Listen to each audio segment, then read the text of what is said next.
I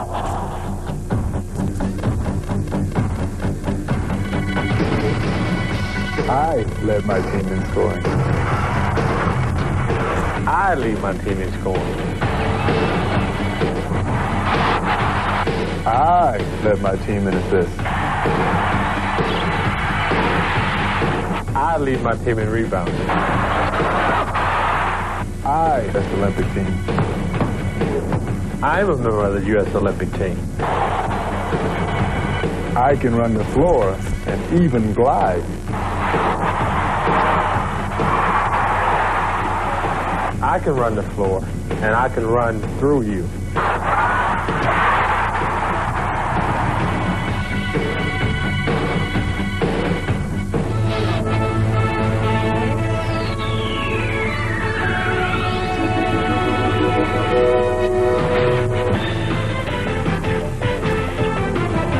This is the NBA on NBC. The 1992 NBA playoffs. Tonight, Game 5 of the Western Conference Finals between the Utah Jazz and the Portland Trail Blazers. Early evening in the great Northwest, embracing the winding Willamette River, the city of Portland, Oregon, host for critical Game 5 of the Western Conference Championship of the NBA. The smallest NBA arena, the Coliseum, sold out every game for 16 straight seasons. Nearly 13,000 fans beginning to express a local infliction, Blazer Mania. Hello, everyone. I'm Dick Enberg. Welcome to Portland, Oregon, and NBC's primetime coverage of the NBA playoffs. Games tomorrow, Thursday, and Friday night. It'll be Cleveland and Chicago in the East that winter to meet the winner of Portland and Utah. Here's how this series has developed. Portland won the first two games here in Portland. They knocked out Utah early. The Jazz never in those games. The scene switches to Salt Lake City for games 3 and 4. Utah wins, but Portland was in the game in the fourth quarter late. Both those games, the score doesn't reflect how competitive they were. Let's go back to Game 4 in Salt Lake. Portland All-Star Clyde Drexler, one of the Blazers, ticketed with technical fouls. He symbolized the Portland emotion, Portland frustration.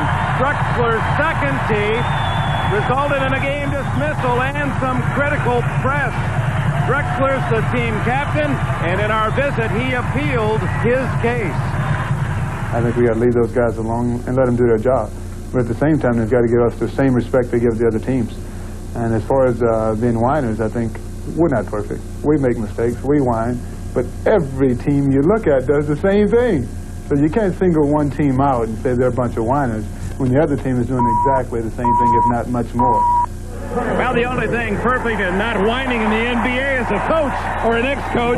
Cotton Fitzsimmons, 19 years in the NBA with the Phoenix Suns. Most recently, he will join us along with Steve Jones, 9 years, a professional basketball star. You live here in Portland. You have to deal with the press and the players. Is this team unduly emotional? They're not unduly emotional. It is an emotional team. But the biggest rap against them is they're too good to complain as much as they do. This is near a championship team. Bad team. They are the ones that complain. Good team, you shut your mouth, you play the game. Portland, they tasted that champagne a couple of years ago. It's gone flat. They now want to get back to the championship round. They know they've got to leave the officials alone, maintain their focus. Yeah, and they know, and it's being written around the country, that they can't come up with 5 technical fouls every game and still flirt with a championship. To a man, they know they lost their poise in Game 4. They hope not to repeat it the rest of this way. All right, Cotton Fitzsimmons, for Utah, the problem is how can they win in Portland? They've lost 8 straight times here, and how, if you were coaching the Jazz, would you see a chance for them to pick up a road win? Well, first of all, their big three, Jeff Malone, Karl Malone, and John Stockton. They can't have average games. They must have a super game in this building and get a little help from their friends. John Stockton and Karl Malone. You like that two-man game they play? Well, anytime you want to free Stockton, just send Malone over to set a pick on him, where you can see now Malone moving over, setting the pick, and Buck Williams will have to jump out and try to help on John Stockton so that he cannot get to the middle. Buck didn't come out very aggressive in Game 4. Stockton got in there, and that's how he's going to get some help from his friends. Well, Cotton, you boys said get the ball in the middle and good things happen. We're set to go. Game 5, it's boiled down to best 2 out of 3. The mailman, Karl Malone, leading Utah. The all-star Clyde Drexler heads that Portland fast break. The winner of this series goes to the NBA Finals.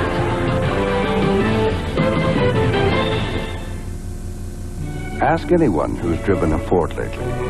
They'll tell you that we're building their beloved Trailblazers. They'll see this starting lineup for Utah. Stockton and Jeff Malone in the backcourt.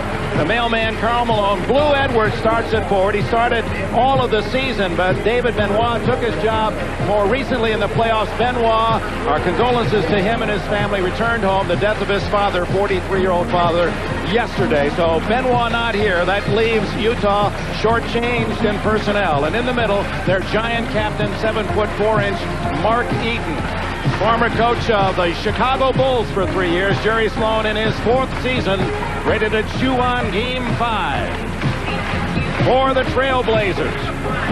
57 wins, most in the West. Clyde Drexler, Terry Porter, high-octane backcourt. They can score.